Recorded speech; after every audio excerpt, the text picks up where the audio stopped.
When I was 15, I experienced my first romance. We resided in an affluent neighborhood, very serene and undisturbed.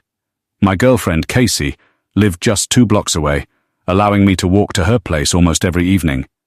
One particular Thursday night during a school break, I decided to stroll over to Casey's home. It was relatively late, but I didn't have a strict curfew, so it was no problem. However, I soon noticed noises seemingly coming from my surroundings, predominantly from behind me. Initially, I heard a rustling sound like a bush being disturbed. I glanced back briefly without halting my walk, only quickening my pace. Arriving at the next block, another sound caught my attention, a snapping noise akin to a small twig being broken. This time I stopped and looked back. All I could see were the empty street and bushes acting as a barrier between the sidewalks and private properties. I didn't notice anything or anyone responsible for these unusual noises. Picking up my speed even more, I was nearing Casey's house when I heard another noise, this time resembling rapid, light footsteps. I glanced back again without stopping and saw nothing. I could now see Casey's house, so I called her, explaining how the noises were unsettling me. As I navigated the bushes around her driveway and stepped onto her property, I saw her looking down from her upstairs bedroom window. She waved as she stayed on the phone, and I waved back. Then she asked me about the man right behind me. Turning around, I saw a grown man crouching and walking about 10 feet behind me. I screamed and dashed for the door, pounding on it frantically. The man grabbed me, attempting to put me in some sort of headlock, but he soon released me and hurried off. Casey's mum opened the door, her face filled with confusion. She ushered me in and quickly shut the door. Casey rushed over as I caught my breath, my heart pounding furiously. Casey's mum hugged me and asked a few questions before calling the police to report a potentially dangerous man lurking in the town. I ended up spending the night at Casey's for safety reasons, and her mum drove me back home the following day. On another occasion, a particularly stormy night, my family and I were all engaged in our own activities. I was in my room watching TV, my parents were in the living room enjoying a comedy show, and my sister was upstairs playing video games. I typically found stormy nights relaxing, but this night turned out differently. There was a thunderous bang on my window, startling me. I peered outside to find a man standing there. His face was obscured by the heavy rain streaming down my window. He started banging on the window, seemingly crying out for help. I partially opened the window, and he yelled that he was injured. The rain was so loud, I had to shout for him to come around to the front of the house. I then closed my window and ran to alert my father about the distressed man outside. Soon enough, we heard knocking and cries for help at our front door. My father was about to open the door when I stopped him, unsure if it was safe. Just then, our phone rang. The caller ID on the TV showed it was our next-door neighbor. My dad picked up the call, and his reaction made it clear that something was amiss. He hung up the phone and instructed us to stay away from the door. Without explaining why, he went to peer out the window at the front stoop. There he saw a man crouched down poundings on the door, wielding a large, sharp tool. My dad warned the man through the door to leave before the police arrived, then called the authorities. Eventually, the man outside gave up and vanished. When my dad spoke with our neighbor again, he was informed that a homeless-looking man had been seen rummaging through his shed and emerging with a large chopping axe. The police later found the deranged man wandering the streets, which made the local news a few days later. One evening when I was quite young, I was in the living room engrossed in my favorite cartoon. The TV volume was high, but I thought I heard my mom calling me from the basement. When I responded, she didn't reply, so I assumed she couldn't hear me.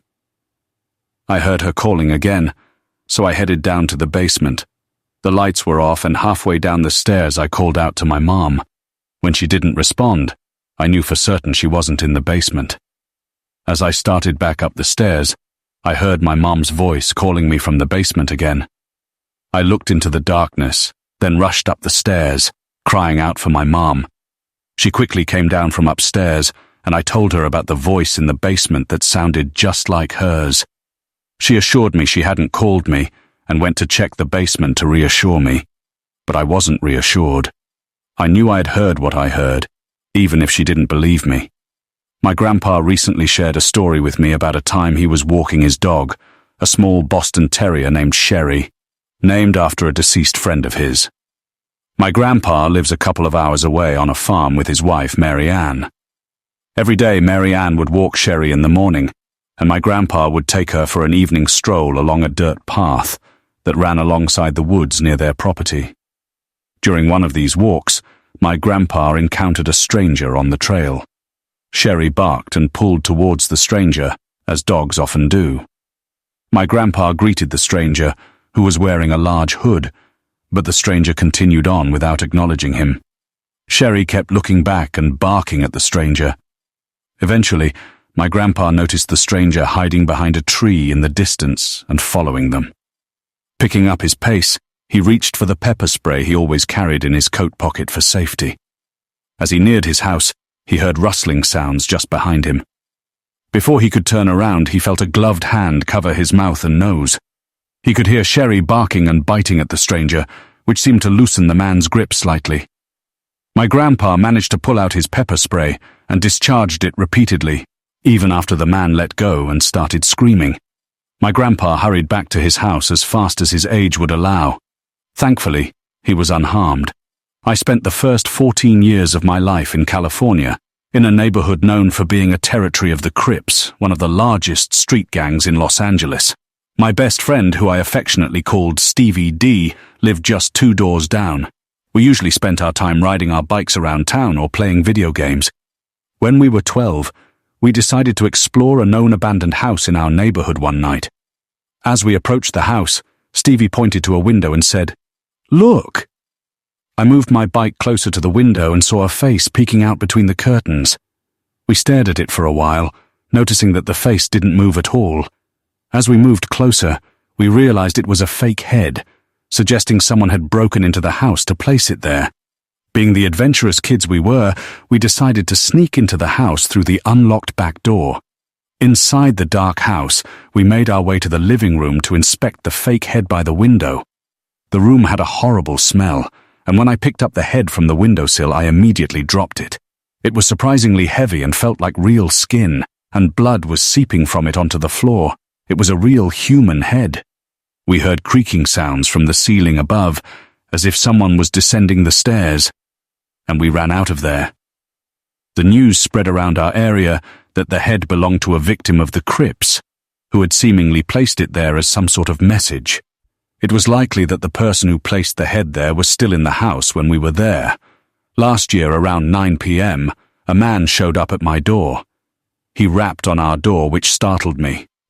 So, I fetched my mom, who went to see who it was. We live in an isolated area, so unexpected visits are quite unusual and unsettling. The visitor started a conversation with my mom, telling her about a new business he was setting up and asking if she was interested in American-made goods. He then handed her a Clorox container as a sample of his product. He returned to his minivan to fetch a so-called vacuum cleaner. When my mom saw 5 more men inside his vehicle, she instructed me to grab my phone, as we do not have a landline. I couldn't locate it, so I took my knife instead and waited around the corner. My mom threw the container outside, ordered them to leave our property immediately, and threatened to call the police. They sped away, leaving tire marks on our driveway, and we never saw them again. I've always been an adrenaline junkie, fascinated with extreme sports from a tender age. Activities such as mountain climbing, parasailing, and scuba diving have always intrigued me, but skiing held a special place in my heart. I would ski at least 10 times in a season, sometimes with a group of friends, sometimes alone. My friend, who we'll just call Q, agreed to accompany me on a camping trip upstate for some backcountry skiing, which involves skiing on unmarked or unpatrolled areas outside of ski resort boundaries. It took us 3 hours to drive to the hills, followed by some off-roading. We parked at the base of a promising area filled with hills and proceeded to unload our gear, which included ski equipment and camping essentials. After setting up camp at an ideal site near the base of a hill and in a clearing among the trees, we decided to scout the area. We hiked and skied throughout the day, but at one point, Q and I got separated. I figured we would meet at the bottom of the hill, or eventually cross paths. I tried to reach him via walkie-talkie, but there was no response. As I was walking with my skis at the bottom of the hill, I encountered another skier. He seemed friendly and asked about the best hills and our camping site. He explained that he and his wife were looking for a good camping spot near other people. He requested that I lead him to our campsite. Even though I was hesitant about the additional trek, I felt obligated to assist him and his wife. I tried to reach Q via walkie-talkie again, but all I got was static. After a decent amount of hiking and casual conversation with the man, we arrived at the campsite. I turned to him and grinned beneath my ski mask, which felt pointless as soon as I did it. He expressed his gratitude, but when I asked about his wife, he didn't answer. Instead, he began to approach me. I noticed his skis and backpack looked eerily similar to Q's. Suddenly, he was only a few feet away, advancing towards me. Panicked, I dove into the tent to search for my flare gun. I managed to pull it out just as the man grabbed my leg, causing a sharp, intense pain. I pointed the flare gun at him, and he immediately backed away, hands raised. That's when I saw the knife embedded in my leg. He claimed Q was near the base of the hill where he had found me.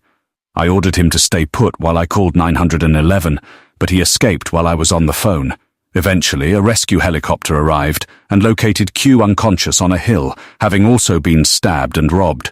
We were both rushed to the hospital and fortunately survived the ordeal. In my college years, I lived in a small apartment within walking distance of the bar and downtown area. One weekday night, I was outside on my front porch, studying and smoking. A girl, who lived in the apartment next to mine, returned home from downtown, clearly intoxicated. Shortly after she got inside, a strange man knocked on her door. Sensing something was off, I decided to stay outside and keep an eye on the situation. The man engaged in a lengthy conversation with her, occasionally touching her hair and trying to inch closer to her and the door. I made sure to make noise with my textbook, alerting him of my presence. He left as swiftly as he had appeared. We contacted the police, provided a sketch of the man, which led to his identification as a serial rapist who followed lone girls home from bars, pretending to be a cab driver. I used Craigslist only once, and it left a bad impression. A ping-pong table was listed for sale which I wanted to buy for my roommate and me. I arranged to pick it up one evening. Upon arrival, I met the seller who led me to his basement where the ping-pong table was. After showing me the table, he went upstairs to fetch the paddles, leaving me alone in the basement. Curious, I began to explore the basement and came across a drawer filled with Polaroid pictures of a girl tied to a chair and folders labeled from A to Z. Panicking, I tried to leave but found the door locked. I managed to unlock it using screwdrivers from the man's utility desk and escaped swiftly, heading straight to the police station. I provided them with the information, and they launched an investigation that revealed the man was involved in child pornography trade on the deep web. As a teenager, I used to babysit a 6-year-old boy named Cody. His parents once advised me that Cody had an imaginary friend named Agnes with whom he often conversed. One rainy afternoon while Cody was playing with his toys, one of them activated on its own. Cody claimed it was Agnes. Later that night, I heard a knock on the bathroom door, but when I opened it, Cody was not there. Instead, a door at the end of the hall began to open slowly. I found Cody in the room, sitting on the bed, and he claimed Agnes had opened the door. This was unnerving, and I chose not to babysit Cody again after that incident.